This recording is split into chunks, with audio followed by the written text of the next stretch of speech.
Sir, thank you, sir.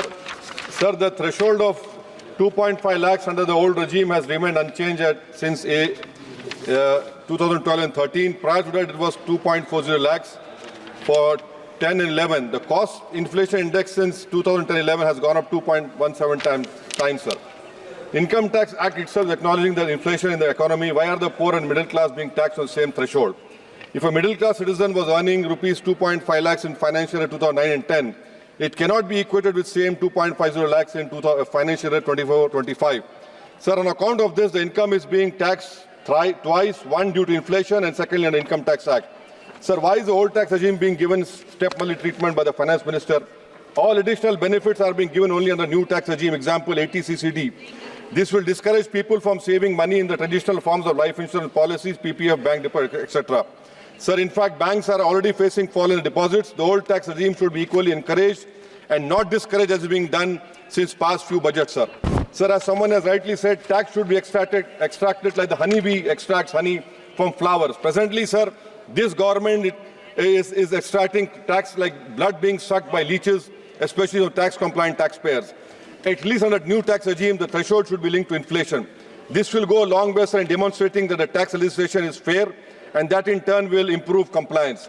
Sir, block assessment is sought to be reintroduced. Reassessment provisions are again sought to be tinkered.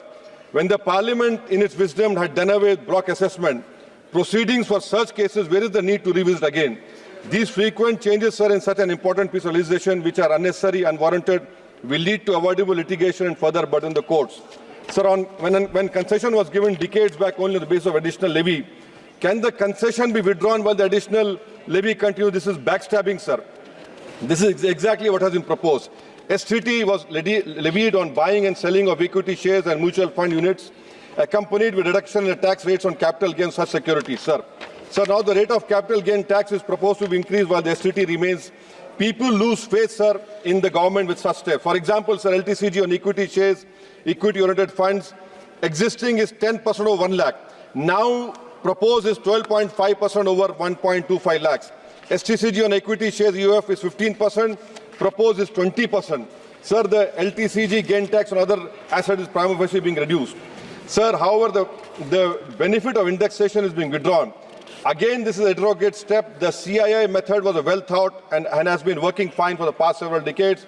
Why repair something which is not being broken, sir? I'll give an example, sir. Purchase of a flat in 2001, existing is 15 lakhs, proposed is 15 lakhs. Index cost, sir, is 54, capital gains tax is 20.55 lakhs, proposed is 60 lakhs. Capital gain tax is 4.11 lakhs, proposed is 7.50 lakhs. This is an 82% increase in tax liability, sir. In fact, in all the new tax regime, the rate of 12.5% without intersection should be optional. As announced by the Finance Minister on August 6, it is not enough, sir, if it is made applicable prospective from July 23rd. The option should be left to taxpayer even for new assets purchased. Sir, where is this need for this new section? Section 194 TDS at 10% interest on capital remuneration to partners at rupees 20,000. The purpose, sir, of TDS is to ensure that the income does not escape taxation. In the case of firm, there is no such risk. The remuneration to working partner is typically calculated at the time of preparation of financial statements. How will the taxpayer comply with TDS deadlines, sir?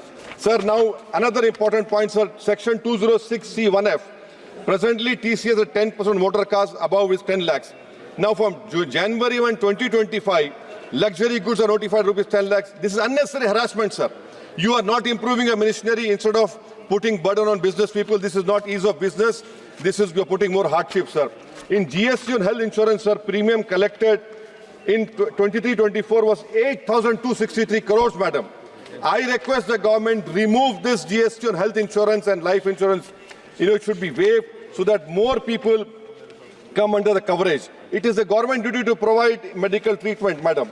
Madam, social, another important point which I want to bring, GST, what about GST on petroleum products? Are the state governments ready for it? Madam, social sector schemes overall 25% decrease in allocation, inflation adjusted to last decade. Sarva Shiksha Abhiyan 18% decline, Rashtriya Madhyamik Abhiyan 9% decline, ICDS 34% decline, Mission Anganwadi 5% decline, PM Poshan scheme 45% decline, and in public distribution, madam, 6.61 in 2019-20, declined to 4.24 in 23-24. Even if we combine Prime Minister Gharib Kalyan Yojana, the decline is still lower than 1920 as a percent of total budget. Madam, in Ministry of Minority Affairs, the budget this year is same as 2012 and 13. The unit cost of post-matric and pre-matric scholarship for minorities has not changed since 2007 and 8. 1 minute, madam, I'm concluding. Has not changed in 2007 and 8. What that 80 rupees, 100 rupees still continuing? Madam, Ministry of Minority Affairs budget should have been increased to nearly 8,000 crore. That has not been done. Madam, 15th of August, we are going to celebrate our Yom-e-Azadi. In Yom-e-Azadi, madam, I'm reminded of Maulana Abdullah Khairabadi, who said that when I die, you come to my grave and inform me that India has got independence. That was done. Now, what will Mahmood al-Hassan, Hussain Ahmad Madni will be saying if they're right now? They'll be saying that we didn't live in Malta jail for 8 months to see this day that our Waqf properties will be taken by this dictator government, madam. I condemn this law. Thank you very much, madam.